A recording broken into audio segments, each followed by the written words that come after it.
I don't even know how to think how these people are walking if they get their periods, how these people are walking even without their periods, carrying their babies, pregnant women. Women's needs are sort of an afterthought. In fact, Union Minister Smriti Irani tweeted only on 29th March, after the lockdown, that sanitary napkins should be classified as an essential good. Because needs are an afterthought, policies around women's needs also become an afterthought, and that becomes an issue. I think that's the crux of the problem. So I just want to begin by asking you how we ensure that women-centric policies are given their due importance, maybe at a government level, but also societally. So while it is an exception that we found Smriti Irani making a public statement, but it was that sanitary pads should be an essential item. But it was not before the NGOs made a lot of sound. And that has something to do with the fact that we do have women at the helm of not just women in child development, but we have a woman secretary for health, for Ministry of Health and Family Welfare. It does help. If you remind a woman, she's not going to deny it. While often if you deny a man, he can't relate to it. A man who never gets pregnant, who doesn't need to use sanitary pads, just cannot and does not see the need, unfortunately. And it's not that they can't see the need, but they don't. So this is not a priority. It's not even a priority during normal times. But again, it is the NGO movement that made a lot of noise about sanitary pads. And now sanitary pads have become part of the school distribution system. In fact, there was political commitment in UPA when they started UPA 1. When Mrs. Gandhi pushed for sanitary napkins by the health ministry to be distributed free to all girls. But let me tell you, even that during normal times, it's a problem. Sanitary pads are distributed free, but very poor quality sanitary pads. You know, once I went in primary healthcare centers and I found just as soon as they started distributing sanitary pads, and I found that the primary healthcare center in this place was just full of sanitary pads. And I thought girls needed them. So why are they being stocked up? Then I was told that the girls are really angry. You see, if you don't have good quality sanitary pads, it causes an itch and huge discomfort for girls. And the poor girls who get it, please remember, do not have access to using underwear, panties and underwears.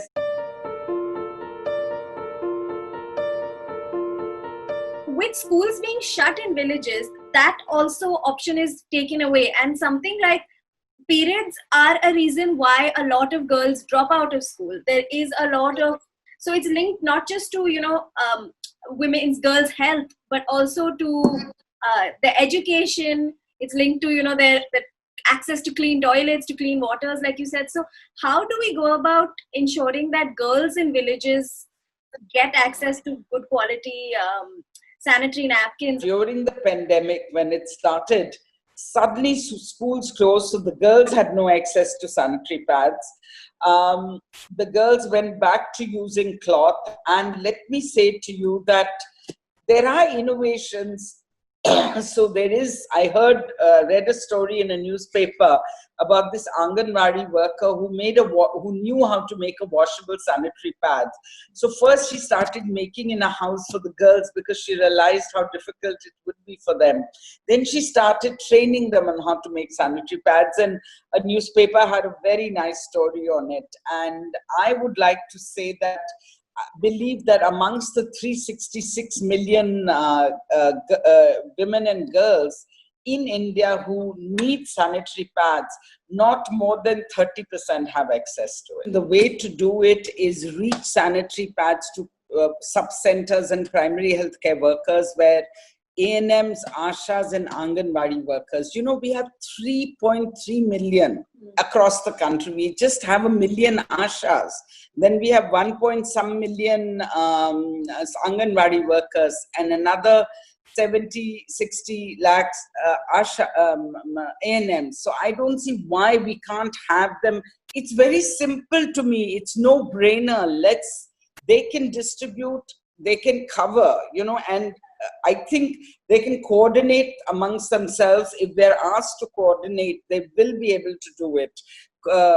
And cover the whole country. 3.3 million workforce of women can cover the whole country. Believe me, you can give sanitary pads in ration shops. Yeah. So you can also distribute through ration shops. You can distribute through postmen. Yeah. You know, there is no shortage of ways to do it. We have to care about these girls and women, and we have to have the intentions to do it.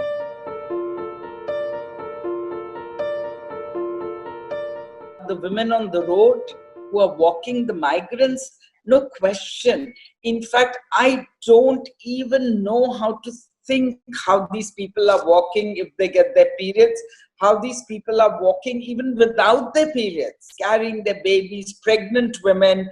We heard the story about the pregnant woman who walked 150 kilometers and then delivered a baby on the roadside and walked another 60 kilometers. The good news is she's fine. We've been tracing her. She's in a village and she's been given some rations and money by the government. I must say they've shown some sensitivity there. I would like to believe that the only people really distributing sanitary pads at this point are NGOs. I've not heard of government distributing sanitary pads, and I do believe we can do it through ASHAs, ANMs, and Anganwadi workers, and it should be an essential package along with food. So for menstrual hygiene, it's a very difficult time. So you'll see a lot of girls will get urinary tract infections and so on. It's as it is, there's very little access to primary health care and there's very little water available, summer coming in. It's not a good situation at all, I'm afraid, for girls and women. Yeah, usually when there is sort of a crisis or any sort of crisis, not only a public health crisis, it is the minorities, it is women and children who are who are affected the most, who are hurt the most. Like has been going on right now behind the scenes. What steps are NGOs and to a lesser extent government bodies doing to manage the situation? The Ministry of Health and Family Welfare, they got so busy with focusing on creating supply for taking care of possibly large number of COVID patients, not just small. So I believe that the Ministry of Women and Child Development, Sports, other ministries should have taken over to see how do you help the health ministry? This is like the NGO said, how do we help the health ministry, girls and women and their access to menstrual hygiene?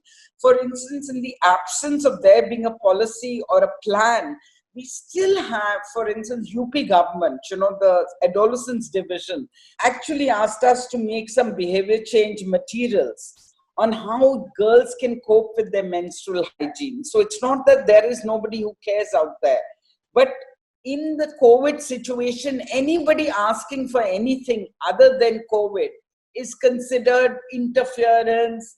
You're not being sensitive. But everything has to go on side by side, sending them out to girls. Education department. Education department, frankly, government schools in any case, they are not doing Zoom, right? Yeah. Because young people don't have access to computers and so on in the villages. Why is it that they couldn't at least do this one thing, reaching sanitary pads to homes?